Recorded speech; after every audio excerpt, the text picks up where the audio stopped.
I was a 19-year-old kid and I was miserable. I was in love with my high school sweetheart. We were that couple that was really annoying. So we went to school together. We signed up for classes together. We shared a U-Haul on the way to school together. We lived in the same dorm together. We walked to class. We walked to breakfast in the morning and walked to class together. I mean, we were just joined at the hip, and we were completely crazy infatuated in love. And then halfway through the first year of college, she discovered beer and other boys on the same night, and she cheated. I completely fell apart. I stopped going to class. I barely ate anything, certainly nothing healthy. I stopped studying. I just stopped caring about the world. Literally couldn't get out of bed. And I never thought about it until years later. Reading changed my life, because I was still reading. There's one thing that's brought me through everything. And I happened to pick up the school newspaper, and I opened it up, and there was this full-page ad. It was this perfect white sandy beach, turquoise water, big green palm tree. And across the top of the ad, it said, "Escape. Students needed for summertime jobs in the Dominican Republic." So I escaped. I went down there, and one night, my friend Kevin and I, we hopped into a car after dropping off a client. So we're going down this road, 85 miles an hour in this car, and the windows were open and that air was coming in. That amazing humid, if you've been in the Caribbean, that just gorgeous, amazing humid air is coming in. And then we came upon a corner. We take that corner 85 miles an hour, and that corner became the turning point that put my feet on the stage for you today. Kevin grabs the wheel, he goes, "Hold on!" And I brace.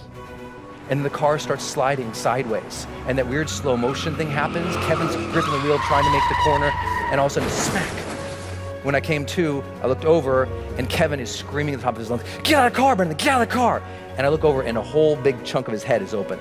So I pull myself out of the windshield of this car, and he's screaming over here, and I stand up eventually on the hood of the car, and I look, and I notice all this blood on me, and I remember just looking down, and that slow motion thing's happening. I just thought, did I even matter? And I start seeing all these images of my life when I'm surrounded by people that I care for. There's a cake in front of me. Here's my friends singing. My mom leading them in that goofy song. There's my sister, just swinging and smiling right next to me. And it makes you wonder, did I love?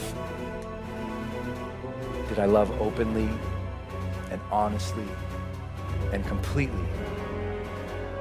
Or did I hold back because that one time I got hurt? And just as I was about to pass out, I noticed a glint, like a sparkle, something shiny, a reflection in the blood going off the hood of the car, and it made me look up.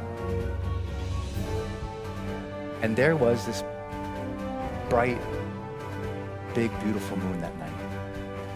And I just immediately felt this connection, like I knew I was going to be okay. He reached down to me and handed me life's golden ticket. He reached down and said, "Here you go, kid. You're still alive. You can still love and matter. But now you know the clock is ticking." Mortality, motivation. I got it as a 19-year-old kid. People say, "Why are you so successful?" I'm like, I got mortality motivation when I was 19. That's a blessing. Most people don't get that till they're 60. Don't worry, Kevin and I, we both survived. See, I'm still here. It's okay. I made it. But the one thing that I took away from that entire thing was that moment and those questions, because I remembered them and I thought about them as I was healing. I was like, what was that about? Why did I feel so unhappy with that moment? Because I thought, in the last moments of life, there must be this transcendence, and I was not happy. And I realized it was because of how I'd been living my life, and I wasn't living to my questions. I knew I got those questions. Did I live? Did I love? Did I matter? And soon as I got that those were the questions I'm gonna evaluate myself with at the end of the life, it gave me the power of what my late mentor, Wayne Dyer, taught, the power of intention. That breath you just took, feel it. What a blessing that is you got that life. What a blessing is you got that breath. That means you still got something inside.